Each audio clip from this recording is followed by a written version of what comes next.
ראש הממשלה מבטא היום לראשונה בפומבי חשש שהחיילים החטופים בלבנון, אהוד גולדווסר ואלדד רגב, אינם בין החיים.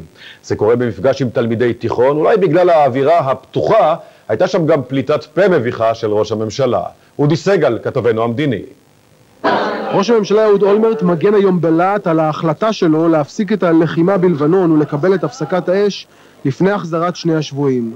לראשונה מאז החטיפה, ראש הממשלה נותן ביטוי פומבי לחשש הכבד בישראל ששני החיילים, אלדד רגב ואהוד גולדווסר, אינם חיים. מה אנחנו צריכים לעשות? להמשיך להילחם ואולי לגרום לכך שעוד עשרות משפחות תהיינה שכולות כדי להקדים את תשובם של שני אנשים שאם אכן, ואני מקווה שהם חיים, אז מבחינתם זה לשבת עוד קצת בשבי או פחות קצת בשבי מול האפשרות או הוודאות שעשרות רבות היו נהרגים בהמשך הלחימה. ראש הממשלה אומר לראשונה אם השבויים בחיים. אולמרט כאן עם קרנית גולדווסר הקפיד לומר בשבועות האחרונים שהחיילים חיים וישראל תעשה הכל להחזיר אותם הביתה.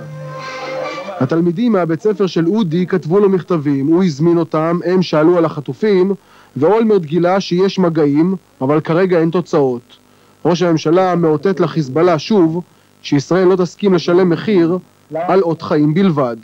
אין דבר כזה שנותנים הכל. נותנים מה שנכון לתת.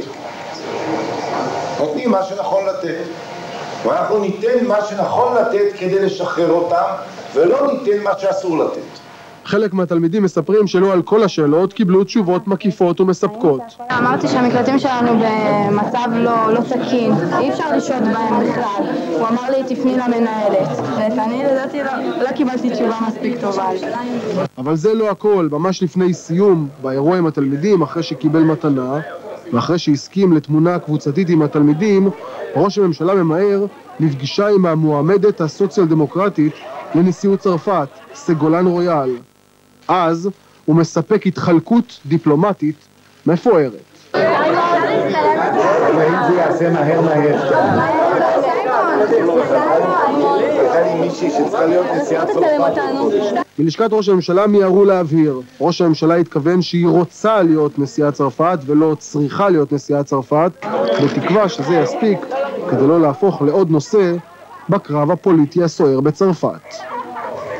רוצה, צריכה, איך ההבדל הקטן. אודי, בוא נדבר רגע על ההתבטאות של אולמרט לגבי מצבם של החיילים החטופים. למה הוא פתאום מעלה את זה בפומבי, את החשש הזה? תראה, החשש הזה קיים מהרגע הראשון. אנחנו חשפנו לפני כמה חודשים שבדוח שגובש במפקדת קצין רפואה ראשי, שהוגש להם לאולמרט אחרי המלחמה, בגלל סחבת צה"לית, נקבע באופן מפורש אחרי ניתוח הממצאים שהחיילים בעת החטיפה נפגעו באופן קשה, יש הערכות לגבי מצבם. אי אפשר לקבוע מהדוח הזה מה מצבם האמיתי. הנחת העבודה בצה"ל הייתה ונשארה שהחיילים בחיים, וזה היה הקלף שישראל שיחקה איתו גם מול מדינות אחרות, הם נמצאים, תביאו מידע. למה עכשיו? וזו פעם שנייה, לפני שבוע ראש הממשלה אמר לא נשלם אסירים תמורת ארונות מתים, ועכשיו הוא אומר את האמירה הזאת.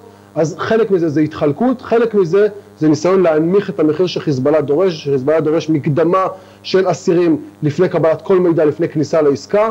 ראש הממשלה רוצה להבהיר לחיזבאללה, בעניין הזה לא נתגמש, לא נשלם את המחיר, זו גם דרך.